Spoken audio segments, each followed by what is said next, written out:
بسم اللہ الرحمن الرحیم نحمدہ ونصلی ونسلم علی رسولہ الکریم اما بعد اعوذ باللہ من الشیطان الرجیم بسم اللہ الرحمن الرحیم یا ایھا الذین آمنوا قوا انفسکم واہلیکم نارا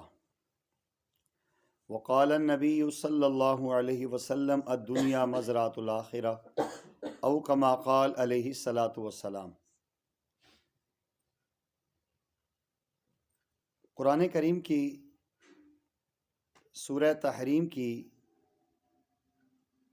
ایک مختصر سی آیت کا ایک چھوٹا سا حصہ میں نے آپ کے سامنے تلاوت کیا ہے، اور نبی کریم صلی اللہ علیہ وسلم کی احادیث میں سے ایک مختصر سا حدیث کا حصہ آپ کے سامنے پیش کیا ہے۔ اس پر مختصر سی گفتگو کریں گے اور اپنے آپ کو ہم ایک کسوٹی اور معیار پہ دیکھیں گے کہ ہم کہاں تک پہنچے ہیں اور کہاں تک ہم اس محنت میں کامیاب ہیں، نہیں تو ہمیں کتنی حد تک مزید محنت کرنی چاہیے۔ قرآن کریم کی اس آیت مبارکہ میں اللہ جل جلالہ فرماتے ہیں، اے ایمان والو، خود کو اور اپنے گھر والوں کو آگ سے بچاؤ۔ در حقیقت اس آیت مبارکہ میں ایک اشکال کے جواب کی طرف اشارہ فرمایا ہے۔ جو اشکال عام طور پر ہمارے دلوں میں پیدا ہوتا ہے وہ یہ ہے کہ آج جب لوگوں سے کہا جاتا ہے کہ اپنی اولاد کو بھی دین کی تعلیم سے آراستہ کریں، اولاد کو بھی کچھ دین کی باتیں سکھا دیا کریں، ان کو بھی اپنے بچوں بچیوں کو اپنے دین کی طرف لائیں، گناہوں سے بچانے کی کوشش کریں، تو اکثر لوگوں کا عام طور پہ بڑی بے چارگی کے ساتھ، بے بسی کے ساتھ یہ جواب ہوتا ہے کہ بھائی ہم نے تو اپنی اولاد کو دین کی طرف لانے کی بڑی کوشش کی ہے، مگر کیا کریں کہ ماحول اور معاشرہ اتنا خراب ہے کہ ہماری بات کا ان پہ اثر ہی نہیں ہوتا۔ خاوند کہتے ہیں بیوی کو سمجھایا ہے جی، بچوں کو سمجھایا ہے، اکثر ہماری بہنیں کہتی ہیں ہم نے اپنے بچوں کو، گھر والوں کو سمجھایا ہے، مگر وہ مانتے ہی نہیں ہیں جی، اب کیا کریں؟ اور زمانے کی خرابی سے متاثر ہو کر انہوں نے دوسرا راستہ اختیار کر لیا ہے۔ ہزار کوشش کر لیں، راستہ بدلنے کے لیے وہ تیار ہی نہیں ہوتے۔ اب ان کا عمل ان کے ساتھ ہے، ہمارا عمل ہمارے ساتھ ہے، اب ہم اور کر کیا سکتے ہیں؟ آج ہر بندے کا یہی جواب ہوتا ہے۔ خواتین بہنوں سے کہیں کہ آپ کے گھر کا ماحول اچھا نہیں ہے، آپ کے خاوند یا بچے دین کے خلاف چل رہے ہیں، جی یہی جواب ہے۔ مسلمان بھائیوں سے اگر جمعہ یا دروس کے اندر کہیں تو یہ جواب دیتے ہیں کیا کریں جی، ہمارا باس ہی نہیں چل رہا۔ اور دلیل کیا پیش کرتے ہیں؟ دلیل یہ پیش کرتے ہیں کہ حضرت نوح علیہ الصلاۃ والسلام کا ایک بیٹا کنعان تھا، اور آخر کافر اور کافر ہی رہا۔ آپ نے بہت سمجھایا، بڑی اس کو تبلیغ کی، اور نوح علیہ السلام اسے طوفان نوح سے نہیں بچا سکے۔ تو اس طرح ہم نے بھی کوشش کر لی ہے، لیکن وہ ہمارے بچے، ہمارے گھر والے مانتے ہی نہیں ہیں، تو اب کیا کریں؟ یہ ایک سوال ہے، اور اکثر بہنوں کے ذہن میں، زبان پہ ہی ہوتا ہے۔ میں اس کا جواب آپ کے سامنے عرض کروں گا، ہمیں کیا کرنا چاہیے اس لمحے پہ۔ اب دیکھیں میری بہنوں کہ قرآن کریم میں یہاں جو لفظ استعمال کیا ہے نا، وہ آگ کا لفظ استعمال کیا ہے۔ چنانچہ قرآن کریم نے اس آیت میں جو لفظ آگ استعمال کر کے ایک اس اشکال کا جواب دیا ہے، وہ یہ کہ بات تو ویسے اصولی طور پر ٹھیک ہے کہ اگر ماں باپ نے اولاد کو بے دینی سے بچانے کی اپنی طرف سے پوری کوشش کر لی ہے تو انشاءاللہ تعالی ماں باپ بری و ذمہ ہو جائیں گے، اللہ کے سامنے پکڑ نہیں ہوگی،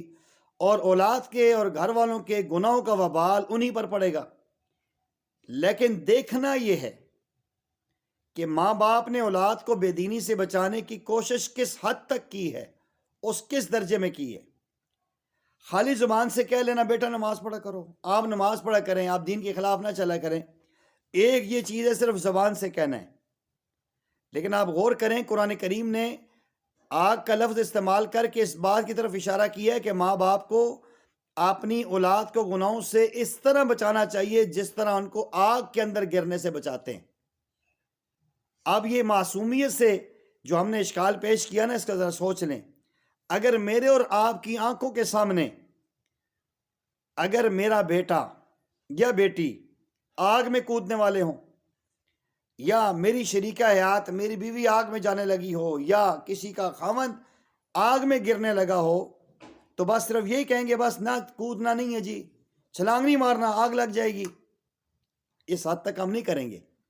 بلکہ ہم کیا کریں گے جی، آخری حد تک جائیں گے، ہم ان کو پکڑ کے کھینچیں گے، ہم ان کو اللہ رسول کا واسطہ دیں گے، ہم لوگوں کو شور کر کے کہیں گے بچاؤ جی یہ نہیں بچ رہا، مہربانی کرو اس کو روکو، یہ آگ میں چلا جائے گا، جل جائے گا۔ وہاں صرف یہ نہیں کہتے کہ رک جاؤ اور خاموش ہو جاتے ہیں، تماشا نہیں دیکھتے، بلکہ گڑ گڑاتے ہیں، ہاتھ جوڑتے ہیں، لوگوں کو بلاتے ہیں، نہ جانے کیا کچھ نہیں کرتے، جتن کر کے ہم ان کو بچاتے۔ کیوں بچاتے ہیں؟ کہ اولاد کی محبت ہے، خامد سرتاج ہے، بیوی زندگی کا سکون ہے۔ جس طرح ہم ان کو آگ میں بچنے سے بچاتے ہیں اور پوری کوشش نہ بھی مانے پھر بھی ہم ان کے پاؤں پکڑتے ہیں، بازو سے کھینچتے ہیں، اللہ کا نام دیتے ہیں، اوروں کو جمع کر کے بلاتے ہیں، میری بہنوں یہی بات اس آیت میں اللہ ہمیں سمجھا رہے ہیں۔ اگر آپ نے اور میں نے اس حد تک کوشش کی ہے اور غم کی کیفیت میں ان کے لیے خوب دعاؤں میں رو رو کے اللہ سے مانگے، اور آخری حد تک جتنی ہم میں ہمت تھی ہم نے ان کو روکا، اللہ رسول کے واسطے دیے، تڑپے،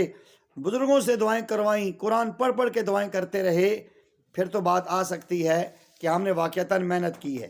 اور اگر ایسا نہیں ہے تو پھر بات یہی ہے کہ ہم نے دنیا کی اس آگ کو، آخرت کی آگ کو اس سے ہلکا سمجھے، ہم نے آخرت کی آگ کو دنیا کی آگ کی طرح کم سمجھا۔ خیر ہے، کوئی گل نہیں، خیر ہے، جاؤں دے انہیں، کبھی ایسا نہیں ہوتا۔ ہمارا اولاد بیٹا بیٹی غلط روش میں چلا جائے، ہم کوشش کرتے ہیں، ہم اس کی گالیاں بھی سنتے ہیں، ہم اس کی بری باتیں بھی سنتے ہیں، لوگ کہیں نا کہ آپ اس کو گولی مار دو، ختم کر دو، کہتے ہیں کیا کریں جی، دل نہ ٹکڑے، کیا کریں جی، اولاد ہے۔ تو میری بہنوں آج میں نے اور آپ نے اس پوائنٹ آف ویو سے اس کو دیکھنا ہے کہ جس طرح اگر ہماری آنکھوں کے سامنے ہماری بیٹا یا بیٹی آگ میں جا رہے ہوں، یا سیلاب میں ڈوبنے لگے ہوں، یا دیوار سے چھت سے چھلانگ مارنے لگے ہوں، ہم جتنی کوشش کرتے ہیں کیا ایسے ہم نے ان کو جہنم سے بچانے کی بھی کوشش کی ہے کہ نہیں کی؟ تو پھر ہم اس بات میں جھوٹے ہیں، ہم نہیں کہہ سکتے، ہم اللہ کے سامنے بری و ذمہ نہیں ہو سکتے۔ اگر اللہ نے آپ کو توفیق دی ہے، آپ اللہ سے رو رو کے دعا مانگے، پیار محبت سے بات کریں، ان کو سمجھائیں، جب بھی ایسا کوئی موقع ہو اللہ جل جلالہ سے دعا مانگ کے ان سے بات کریں، پھر انشاءاللہ ہم اس عمل سے بری و ذمہ ہوں گے۔ اور خالی جب بات کہنے تک اتفاق رکھا جی میں سمجھا دے نہیں ہے، میری سن دے کوئی نہیں، تو یہ بات اللہ کے ہاں ہمیں بری و ذمہ نہیں کر سکتی۔ اللہ جل جلالہ سے دعا ہے کہ اللہ تعالیٰ اس حد تک جا کے اگر ہماری اولاد یا ہمارے زندگی کے ساتھی اس دین سے بے روی کا شکار اختیار کر کے کنارے پر ہوئے ہیں تو اللہ ان کو اس طرف لانے کی توفیق دے، اور ہمیں صبح و شام ان کے لیے دعائیں کرنے کی، مانگنے کی، رونے کی، اور دل کی تڑپ کے ساتھ انہیں سمجھانے کی توفیق عطا فرمائے۔ وآخر دعوانا ان الحمد للہ رب العالمین۔